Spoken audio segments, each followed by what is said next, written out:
Estamos aquí, muchachones, regresando otra vez después de un tiempito desconectados de esto. No estábamos desconectados por nada malo, al contrario, porque teníamos varias cositas personales también por hacer. Y bueno, nos disfrutamos muchísimo ese tiempito para reconectar con nosotros mismos. Así es. Y por supuesto, para volver a conectar con ustedes, como siempre, desde el corazón. Empezamos. De una.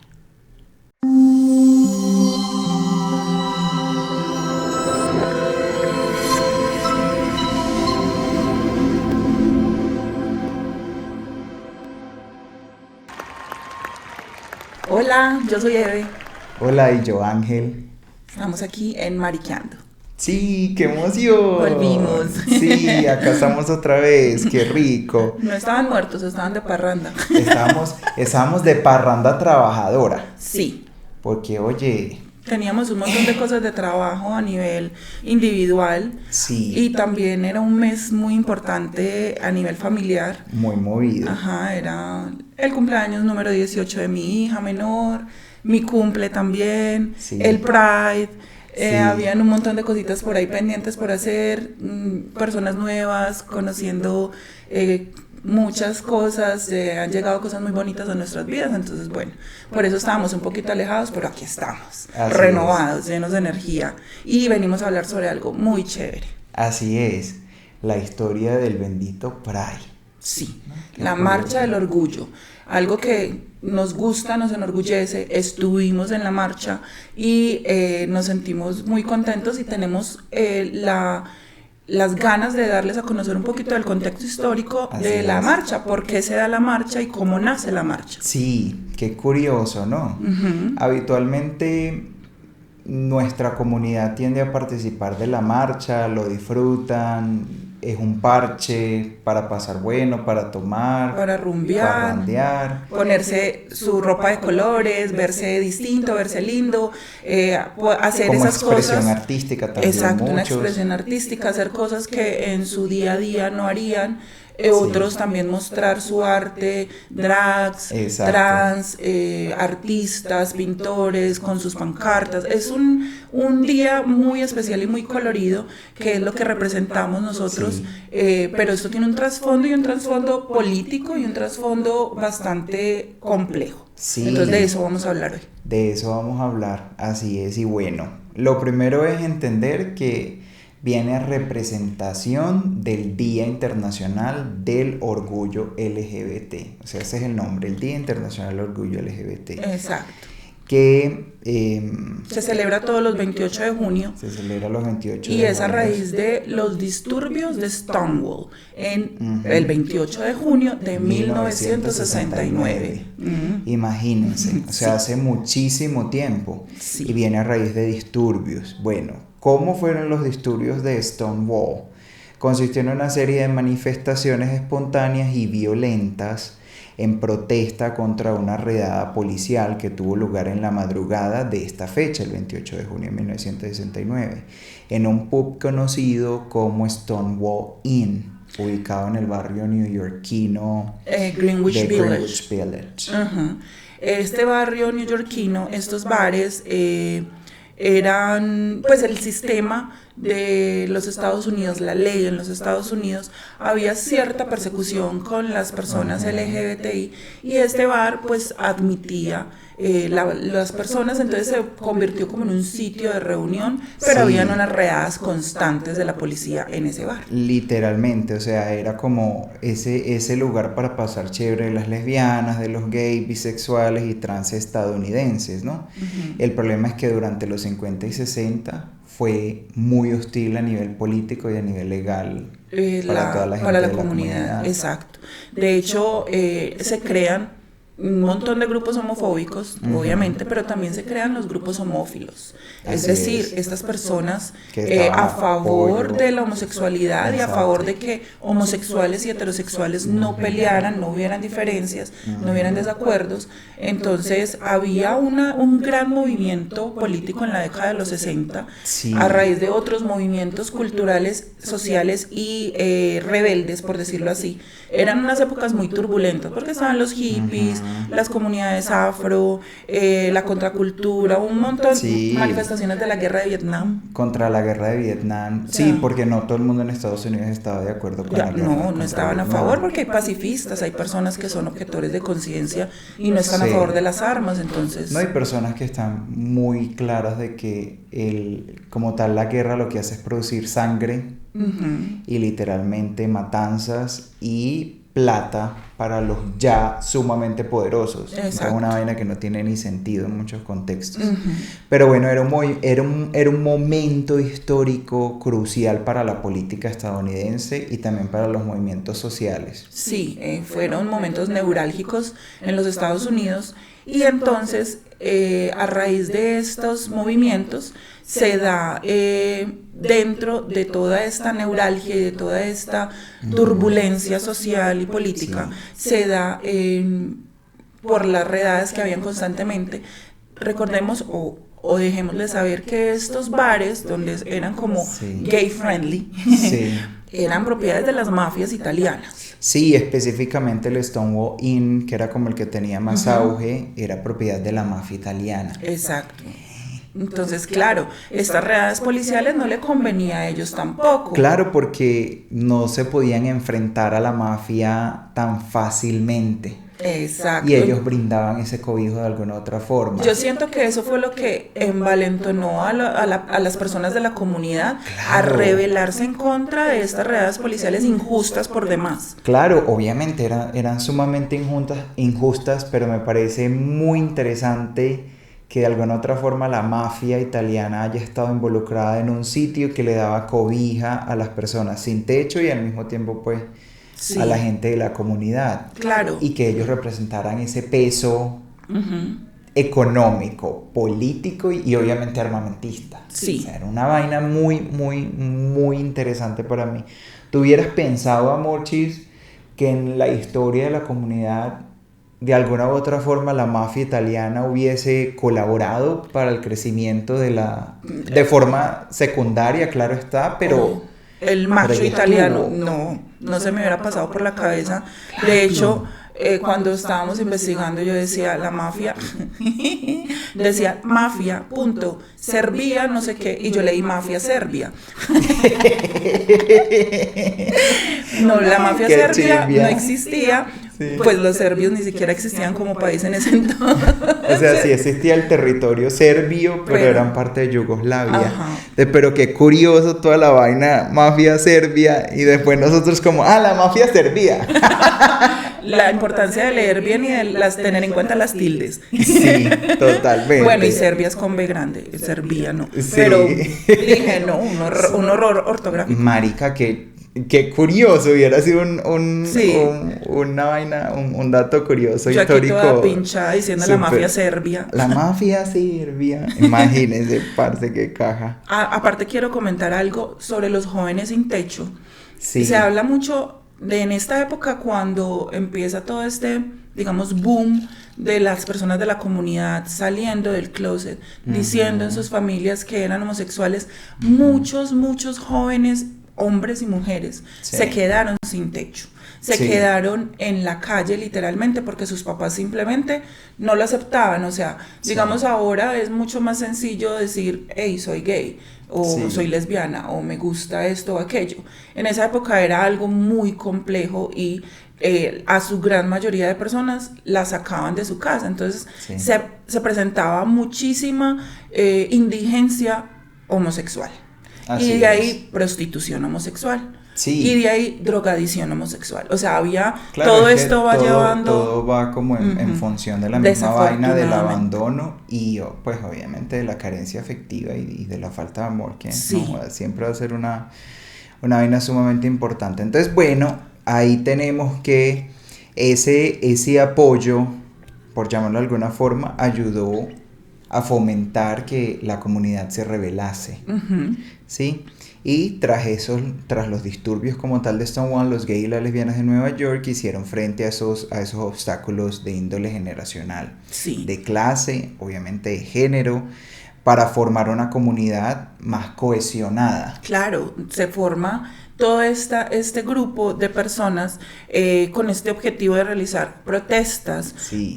y de confrontaciones que se van convirtiendo en esta manera de, hey, somos personas comunes y corrientes, simplemente amamos de una manera diferente Sí. y esto no tendría por qué marginarnos de Claro. empleos, de la sociedad, de nuestras familias. Totalmente. Entonces ahí se empiezan a crear todos estos activistas, Sí. todas estas grupos y comunidades a raíz de esos primeros disturbios, porque claro, es una muestra al mundo de como, hey, sí podemos hacer algo. Claro, y es a raíz de ese momento, a los 6 meses, ya se habían creado 2 organizaciones activistas como tal en Nueva York, Exacto.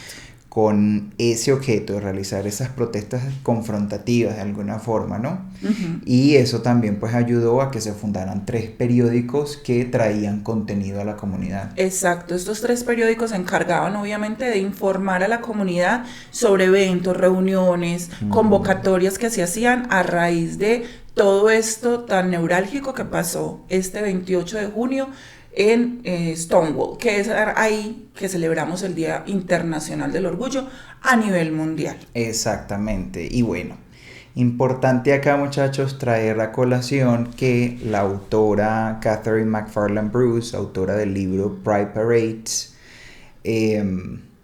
O marchas gay. o marchas gays, exactamente, esa sería la traducción, sostiene como tal que las marchas del orgullo, con su estilo festivo, con los colores y toda esta vuelta, lo que lograron fue de alguna otra forma incentivar ese cambio en el mundo. Sí. ¿Sí? Sí. Logrando avances notables contra la discriminación y la estigmatización. Exacto.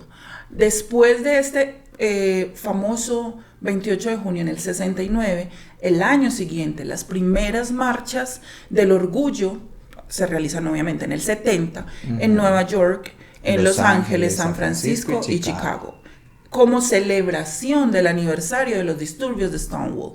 Y Exacto. es ahí donde se vuelve algo anual. Claro, ya con el tiempo y con la internacionalización es que se pierde como tal de que la marcha inicia por celebración o no llamémoslo celebración, pero sí como recordación de lo que pasó en los disturbios. Exacto. De hecho, en New York, esta marcha es mucho más militante, más política. Tiene un contexto mucho más político, mientras que en Los Ángeles, en Chicago, en San Francisco, es más Tono festiva. festivo.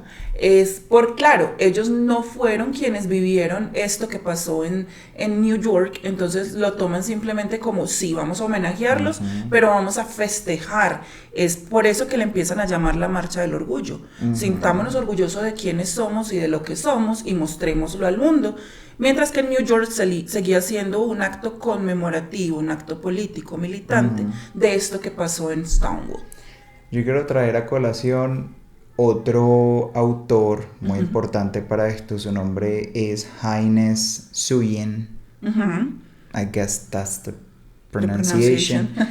En donde en su libro What Has Changed and What Hasn't, en 50 años de marchas gay, qué ha cambiado y qué no ha cambiado en 50 años de marchas gay, él expresa: tenemos que salir al espacio público y dejar de sentir vergüenza.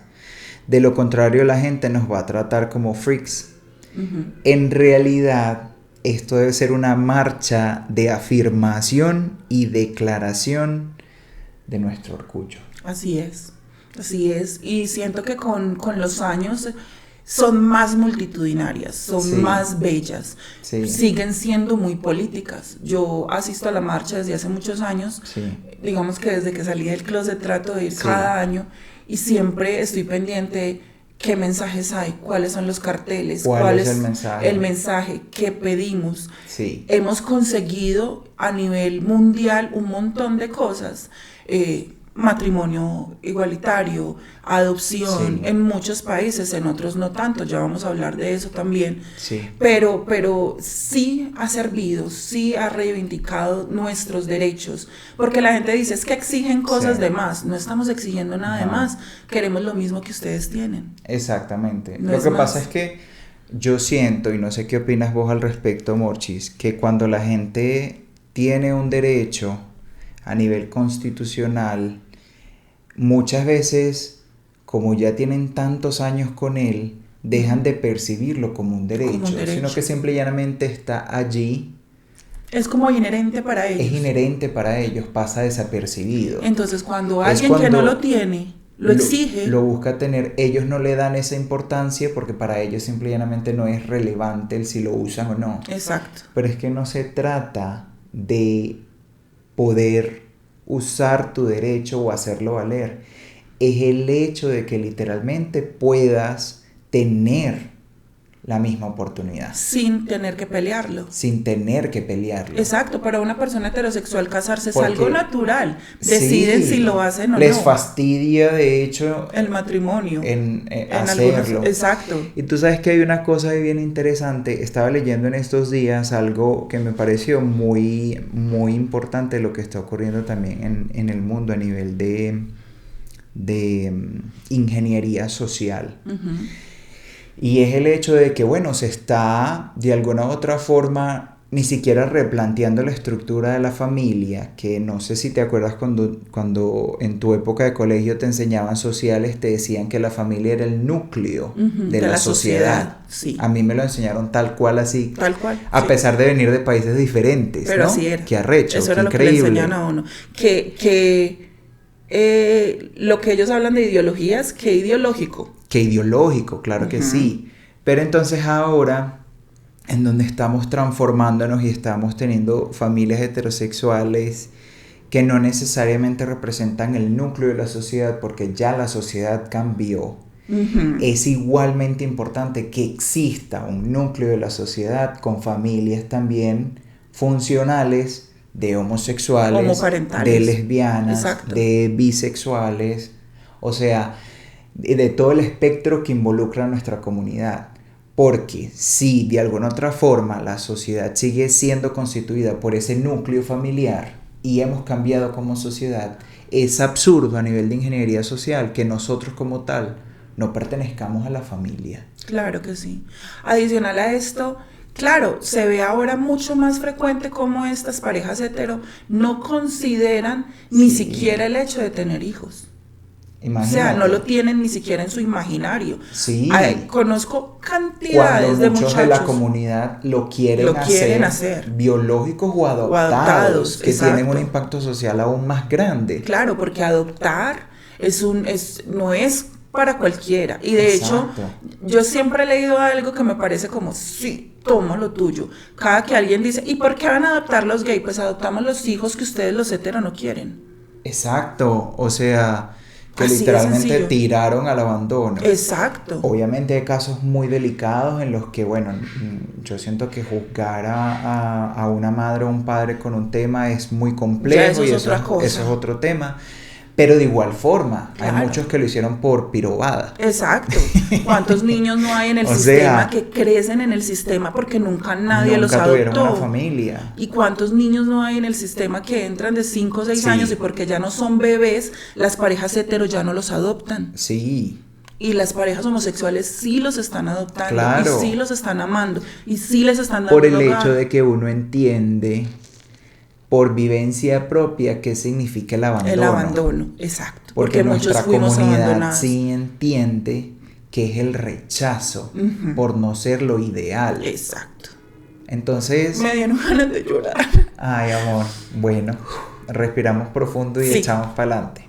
Claro que sí. Pero sí, o sea, nosotros de alguna u otra forma representamos esa transformación que está viviendo la sociedad y tenemos que estar planteados allí como núcleo de familia también, como núcleo de cultura, porque también somos parte de ella y representamos muchísimo contenido valioso. Y creo que eso es lo que nosotros dentro de Mariqueando queremos fomentar. Bueno, en nuestro episodio siempre hablamos de la misma vaina y es que es dar ese contexto de que no es solamente una bandera que tiene colores y se ve linda, no es solamente las personas valiosas que han contribuido de la comunidad al mundo, porque nuestras contribuciones han sido internacionales, han sido de impacto global. Relevantes. Desde la manzanita mordida, creador de la computadora, hasta, bueno, artistas de talla política. Pero más allá de eso, yo lo que quiero es llamar a la concientización o a la concienciación, cualquiera de las dos palabras que sea correctamente utilizada en el coso este de la Real Academia, de la Real Academia Española. Pero es ese llamado a que cuando usted vaya a marchar, no solamente lo haga por mostrar las cheches, no solamente lo haga por mostrar las nachas, o no lo haga por exhibirse o por promiscuidad, sino que realmente lo haga por ese sentimiento que está expresando Eve en este momento, y es la vaina profunda de la inclusión y de que merezco ser visto por el ser humano que soy. Exacto. Merezco ser aceptado, merezco ser amado. Sí. Así a usted le choque, sí. Así a usted no le guste. Que va más allá de muchas cosas muy valiosas. Y en estos días vi en El Colombiano una publicación, quiero traerla a colación porque es la importante. Comentamos, sí. Del Colombiano, que decía, bueno, la cantidad de empresas que son como el top de empresas más incluyentes o inclusivas en Colombia. Mencionaban pues una lista de empresas conocidas, porque las conocemos muy casi todas, sí. Ya sea porque hemos tenido algún conocido que trabaja allá, o hemos trabajado allí, o simple y llanamente porque son famosas y se conocen en el colectivo, ¿no? Pero leí los comentarios y eran comentarios tan cargados, no solamente de odio, pero sí de mucha ignorancia. Muchísimo. Que me ponían a pensar como, bueno, ¿qué tan de jopen tienes que ser para emitir estos comentarios? Recuerdo que había uno que me llamó mucho la atención, que decía como, bueno, es que ahora tengo que ser MK para que me den trabajo. Y por un momento yo pensé, bueno, ¿qué tan poco calificado tienes que ser para tú sentir que tienes que pertenecer a la comunidad para que te den trabajo? Exacto. Empezando que uno a través de trabajado en selección de personal y uno no se da cuenta de la sexualidad de la persona por una hoja de vida, es imposible. Es imposible. Adicional a eso, tú te das cuenta quién pertenece a la comunidad cuando esa persona está dentro de la empresa, que manifiesta abiertamente o que porque si no lo dice tampoco uno se da cuenta. No necesariamente, tendrías que ser un homosexual muy amanerado, sí, una lesbiana o que no tenga el gaydar súper desarrollado. El mío. Pero yo también, yo no fallo. Yo tampoco, no me pelo ni media. Pero antes que ellos. Sí. No, a nosotros no nos detectan tan fácil. A veces. A mí no me detectan casi nunca. No, a usted no, porque usted parece una señora, pero a mí se me nota, pero sí, a veces es como un poquito más difícil. Pero bueno, es esa vaina, o sea, se veían comentarios como en donde pensaba, todavía tenemos mucho trabajo por hacer. Muchísimo. Como miembros de la comunidad. Sí. Para poder educar a la gente. Porque siempre mencionaban a los discapacitados o sea, se escudaban en los discapacitados. Sí. y en los para pues, decir que están en general que como y yo no veo que hayan plataformas para discapacitados o que contraten invidentes o que ¿por qué te escudas en un discapacitado para ocultar tu homofobia? Exactamente. O sea, ¿por qué? Cuando muchas de estas empresas que mencionaba El Colombiano en su artículo las conozco, he trabajado en 2 de las que mencionaban y también contratan discapacitados. Claro. Y también contratan invidentes, bueno, discapacitados visuales y auditivos. Es que uno es muy complejo para una empresa a nivel de recursos humanos en brindar los recursos y los espacios adecuados para el trabajo de un discapacitado.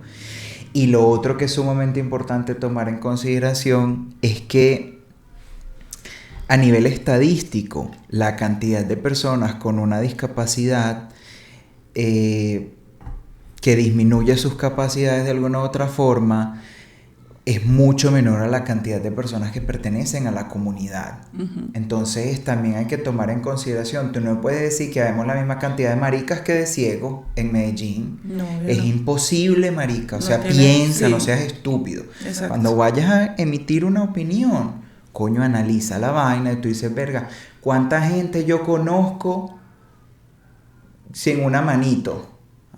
¿Cuántos maricas conozco? Coño, somos más. Entonces, obviamente, vamos a ser más visibles en cuanto a porcentaje dentro de una empresa. Exacto, y empleados o Y desempleados. Y lo otro que también hay que tomar en consideración es que la gente de la comunidad, por su mismo rechazo, por sus mismas carencias afectivas, es una comunidad en varias oportunidades o en gran porcentaje muy preparada. Se prepara más, sí. Más porque preparada. sabe que tiene que buscar las oportunidades Claro, a raíz de la educación, claro. y lo hemos entendido y lo tenemos claro. Claro. Y lo otro es que también muchas de esas personas discapacitadas también pertenecen a la comunidad. Muchísimas. Y también somos aliados de ellos porque sabemos lo que implica sufrir. Exacto. Comunidad, por ejemplo, no sé si sea la palabra adecuada, lo voy a decir y me disculpan si no lo es. Pedimos perdón de antemano. Sordomudos. De la comunidad LGBT hay en Medellín por montones. Sí. Si usted va, los que conocemos el centro, Barbacoas, allá se reúnen muchísimos homosexuales, lesbianas y gays, Sí. sordomudos. Así es. Son una cantidad no alarmante, pero sí son muchos. Entonces, o sea, es hablar sin contexto, es hablar sin saber, sin pensar. Me acuerdo que hubo un comentario en una pelada que decía, ¿cómo odio esa banderita? Ajá, yo también lo leí. O hay otra vez con la banderita. Algo Con así esa decía. banderita que detesto. Con Otra esa vez ban- con esa banderita que detesto. Otra vez con esa banderita que detesto. Pero me encantó. A mí no me gusta ponerme A pelear por pelear por comentarios. Instagram porque, ajá. Pero, sí, obviamente yo veo los comentarios y la insulto en 7 idiomas y bueno.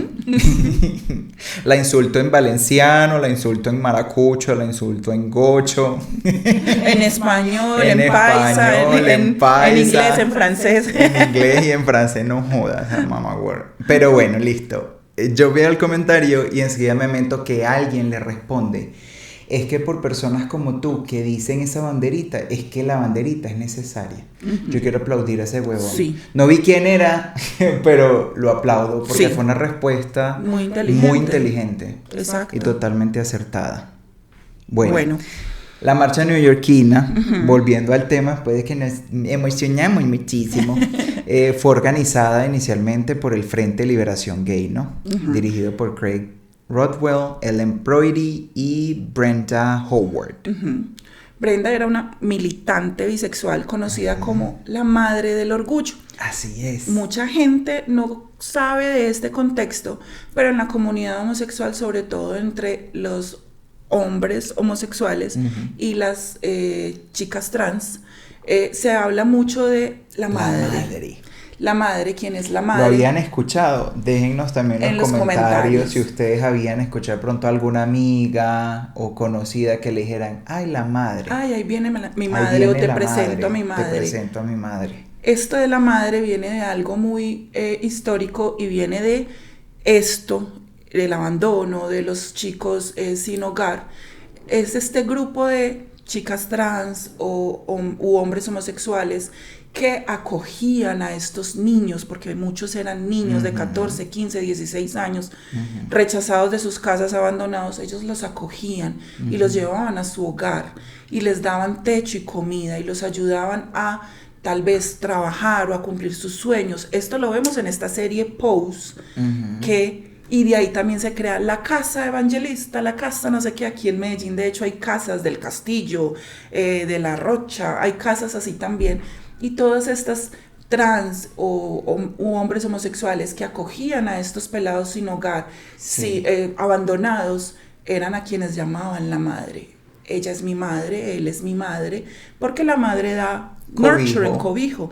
Quienes les daban cobijo son la madre. Entonces a eso se refieren, a esa persona que pelea por ti, a esa persona que te ayuda, que te da amor, que te defiende. Entonces ese es, cuando ustedes escuchen a un gay decir, ella es mi madre, es que esa persona le ayudó.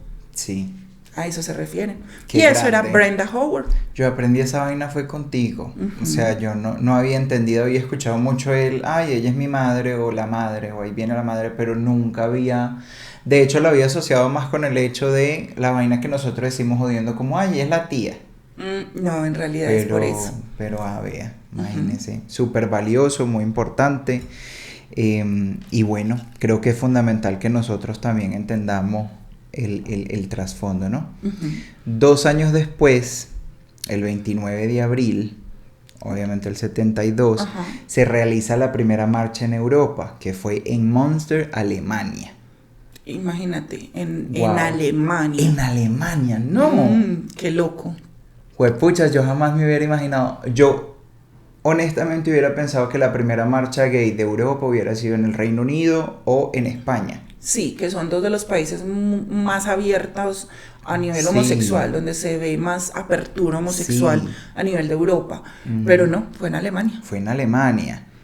3 meses después se realiza, ahora sí, Londres, Que capital sí la del realizan Reino Unido. en julio. Ujú. Pero la de Alemania, hablemos de que tuvo 300, 200 asistentes. Ajá. La de Inglaterra tuvo 2000. Exacto. O sea que Una ahí cosa- notamos lo que estamos hablando. Exactamente. Ya el 28 como tal de junio, pero del 77, o sea, estamos 5 hablando años 5 después. años después, con 4.000 personas se realiza en Barcelona, España. La realiza una organización, el Front de l'Environnement Gal de Cataluña. Yo me imagino Eso es que en eso Cataluña. es en catalán. Eso debe ser en catalán, Ajá, sí. yo no sé cómo se No dice sabemos eso. cómo se pronunciará, pero listo. Frente de Liberación Gay de Cataluña. Ajá, Listo. sí. Ya en el 79, 2 años después, se realiza en México. Se viene en para Ciudad de Latinoamérica la México, se cosa. viene para Latinoamérica la vaina. Ujú. Y estuvo escoltada y limitada por la policía. Ujú. La primera marcha del orgullo definida como tal lleva adelante en América Latina. Muy valioso, ¿sí? Sí.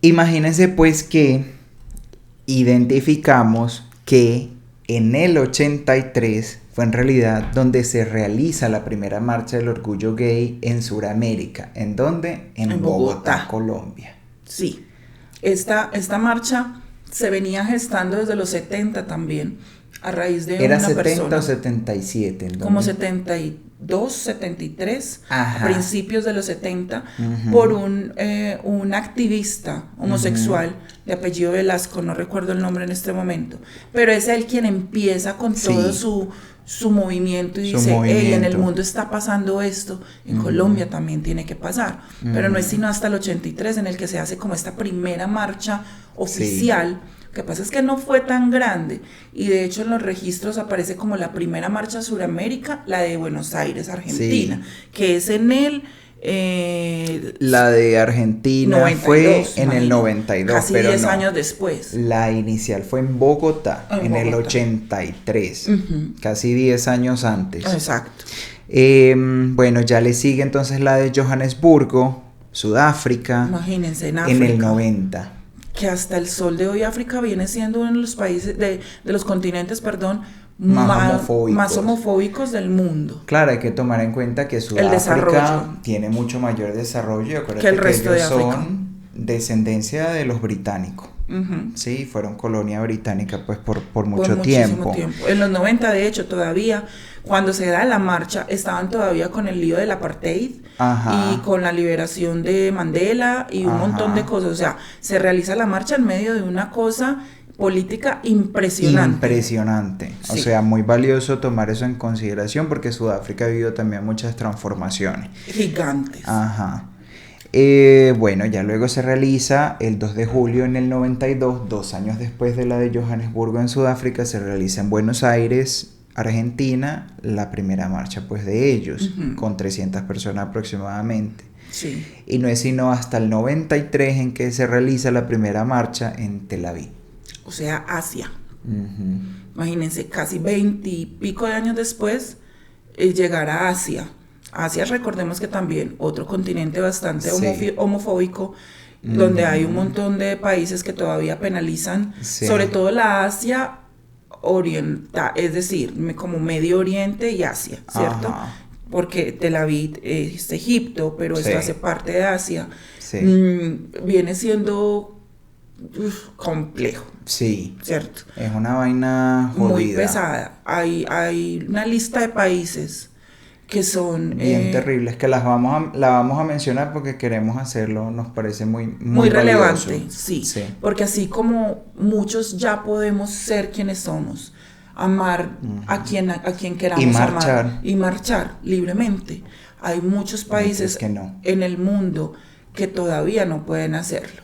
Entonces queremos hablar de esto un poquito y darles a conocer esta lista de países que primero vamos a hablar de los países que aún tienen pena de muerte por simplemente pertenecer a la comunidad. Hablemos de pena de muerte por ser marica. Tal cual. Empezamos. Primer país, Brunei. Su ley especifica que tener relaciones sexuales anales está condenado con la pena de muerte. O sea, si te dan por el chiquito, no solo te matan a vergazos, sino que también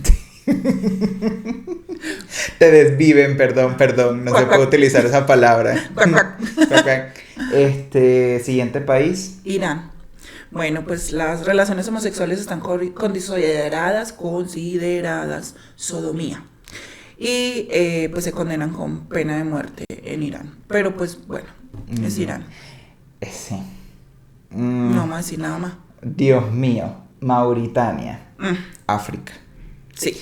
Los actos indecentes, entre comillas los colocan, entre hombres están considerados bajo pena de muerte. Pero no pena de muerte sino pena de muerte por apedreamiento. O sea, te agarran a pedradas hasta que te matan. Claro, tal cual la Biblia 3000 años atrás, o sea, una cosa súper arcaica. O sea, no solo te matan, sino que te matan a pedradas. Ni siquiera venga yo le aplico una inyección para que se duerma. Nada que decir. Sí, absolutamente. Qatar, tanto desarrollo y tanta plata, no entiendo. Dice, cualquier relación sexual entre hombres está penada bajo muerte por la ley Sharia. De ahí tanta, en el mundial pasado en Qatar, tanta protesta, porque claro, no podían hacer nada, porque estaba el mundo con los ojos ahí encima en este país, y los homosexuales valientes aprovecharon para sacar sus carteles en los partidos y hacer un montón de cosas. Claro. Pero sabemos que a muchos los arrestaron y bueno, como eran extranjeros, no podían aplicar su ley Sharia, pero y de hecho los muy valientes, y aplaudo a quienes se atrevieron a hacer cosas en medio del mundial. Sí, porque se acababa el mundial y ellos se quedaban. Bueno, Arabia Saudita, cualquier conducta con personas del mismo sexo está condenada por la ley. También la ley Sharia, es decir, estas leyes, porque acuérdense que Qatar y Arabia Saudita son ahí vecinos. Bueno, Uganda, volvemos a África. En mayo de 2023. Mayo de 2023, o sea, hace estamos hablando de... El año pasado. El año pasado. Uganda aprobaba la pena de muerte como condena a la homosexualidad agravada. Haceme el hijo de madre favor. No, pues tampoco es que me esté muriendo por ir a visitar Uganda. Sí, no, pero los que viven allá. Pero marica, la gente que vive allá es como... Mira, qué feo. De hecho... Qué feo y qué triste. Sí, de hecho en otros países donde, bueno, nos falta Yemen, que también, Medio Oriente, matrimonio homosexual entre hombres está condenado a la pena de muerte también por apedreamiento o lapidación. También, la misma cosa. Imagínense, o sea, te matan a pedradas. Sí, es como, bueno... Wow, sí, todavía vemos esto, entonces hay mucho en lo que trabajar aún. Increíble. Sí. Increíble. Pero bueno. Condenas en general, 32 países en África. En Latinoamérica y en el Caribe, 6 países. Exacto. Vamos a mencionar esos 6 países en donde se condena la homosexualidad en Latinoamérica y el Caribe porque, es nuestra casa. Es nuestra casa, exacto. Dominica. Granada. Guyana. Jamaica. Santa Lucía. Y San Vicente y las Granadinas. Son islas del Caribe muy pequeñas, su nivel de desarrollo sigue siendo bajo. Sí. Y siguen siendo estos países quienes aún condenan y hay leyes para condenar la homosexualidad. Es un pequeño grupo. Quiere decir esto que hemos avanzado un montón en Latinoamérica, porque los países grandes les penalizaron el hecho de ser homosexual, o sea, era penalizado ser homosexual. Sí, de hecho, en muchos de nuestros países de Latinoamérica hemos alcanzado el matrimonio, o sea, ya podemos casarnos, podemos adoptar. Han habido avances gigantes, sobre todo en la última década, en muchos países, México, Colombia, Argentina, Chile. Perú, Bolivia. En Perú, recordemos que hasta hace unos años había esta candela. Sí, y todavía ellos tienen estos programas de conversión para las mujeres lesbianas, donde las llevan a que las ya sabemos, para que se les quite lo lesbianas. Entonces, imagínense. Bueno, 20 en Asia y 6 en Oceanía. También las de Asia y las de Oceanía, bueno, ya sabemos condiciones asiáticas como son, y estos de Oceanía son estas 6, son islas, Tuvalu, Samoa, son islas pequeñas también, como es como el mismo caso de Latinoamérica, islas pequeñas que no tienen un gran desarrollo. Así es, muchachos, y bueno, para cerrar, no se olviden obviamente de seguirnos, de dar me gusta, dejarnos corazoncito, amorcito. Comenten, por favor. Queremos saber de ustedes. Los teníamos un poquito solitos, pero aquí estamos. Y jamás olviden que, como dijo el activista bogotano Manuel Velandia, padre de la comunidad LGBT, por decirlo de alguna otra forma, acá en Colombia a nivel de origen político, ser marica es un acto político. Así es. Así de sencillo. Bueno, muchachos, nos vemos en una próxima oportunidad aquí en Mariqueando. Chao. Chao.